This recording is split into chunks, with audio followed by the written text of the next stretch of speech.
পঞ্চম দফার ভোট পর্বে প্রবীণ নাগরিকদের জন্য ভোটদানের ব্যবস্থা করল নির্বাচন কমিশন। আগামী 25শে মে বাঁকুড়ার 2 কেন্দ্রে ভোট। তার আগে 85 বছরের ঊর্ধ্বে প্রবীণ নাগরিক ও বিশেষভাবে সক্ষম ব্যক্তিদের বাড়িতে বসেই ভোটদানের ব্যবস্থা করেছে নির্বাচন কমিশন। শুক্রবার থেকে কড়া নিরাপত্তার মধ্য দিয়ে এই প্রক্রিয়া শুরু হয়েছে, চলবে আগামী 20 মে সোমবার পর্যন্ত। বাড়িতে বসেই ভোটদানের ব্যবস্থা করেছে নির্বাচন কমিশন।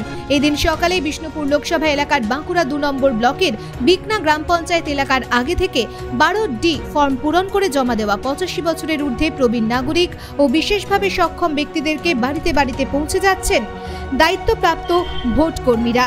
সেখানেই কড়া নিরাপত্তার মধ্যে পোস্টাল ব্যালটে ভোট দিচ্ছেন সংশ্লিষ্ট ভোটাররা।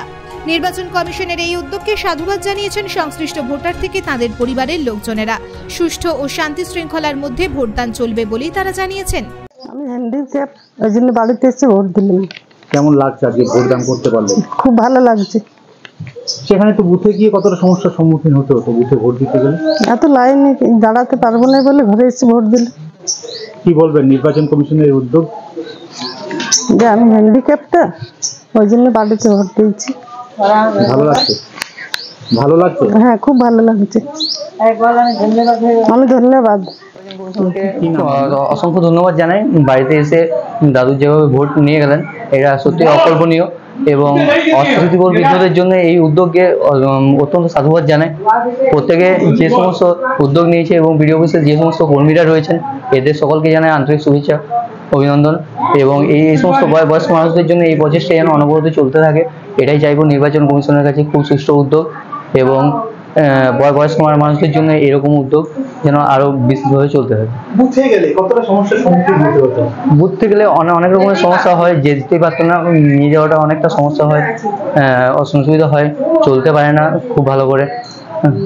এবং এই মুহূর্তে যে সমস্ত রোদের তাপদাহ চলছে, সেটাতে তো বাইরে গিয়ে ভোট দেওয়া খুবই অসুবিধাজনক। এই জন্য এই ব্যবস্থা অত্যন্ত ভালো ব্যবস্থা।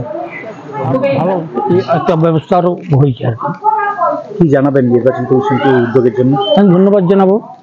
এই সুষ্ঠু নির্বাচন যে বয়স্কদের জন্য বা হ্যান্ডিক্যাপদের জন্য হচ্ছে, তার জন্য আমরা সাধুবাদ জানাচ্ছি নির্বাচন কমিশনকে। কি দেখলেন আজকে তো ভোট নিতে এলো আপনার এলাকায়? কি দেখলেন? দেখলাম প্রশাসনের কি? হ্যাঁ, পরিবেশ বা ইয়ার দেখলাম খুব সুন্দর, সুস্থভাবে সমস্ত এসে বয়স্ক এবং হ্যান্ডিক্যাপদের সব ভোট গ্রহণ করে যাচ্ছে, এটা দেখে খুব ভালো লাগে। কেন্দ্রীয় বাহিনী ছিল? হ্যাঁ, অবশ্যই ছিল। কেন্দ্রীয় বাহিনী ছিল, লোকাল অফিসের বিডিও অফিসের স্টাফ ছিল, স্থানীয় পুলিশ ছিল, রাজ্য পুলিশ আছে, সবাইকে নিয়ে খুব সুন্দরভাবে এই ব্যবস্থাটা হয়েছে। কনস্টিটুয়েন্সি 36 বাঁকুড়া পিসি এবং 37 বিষ্ণুপুর এসি পিসি, এই দুটো পার্লামেন্টারি কনস্টিটুয়েন্সি মিলিয়ে আমাদের এখানে হোম ভোটিং এর প্রক্রিয়া আজ থেকে 17 তারিখ থেকে শুরু হয়েছে, 17 মে।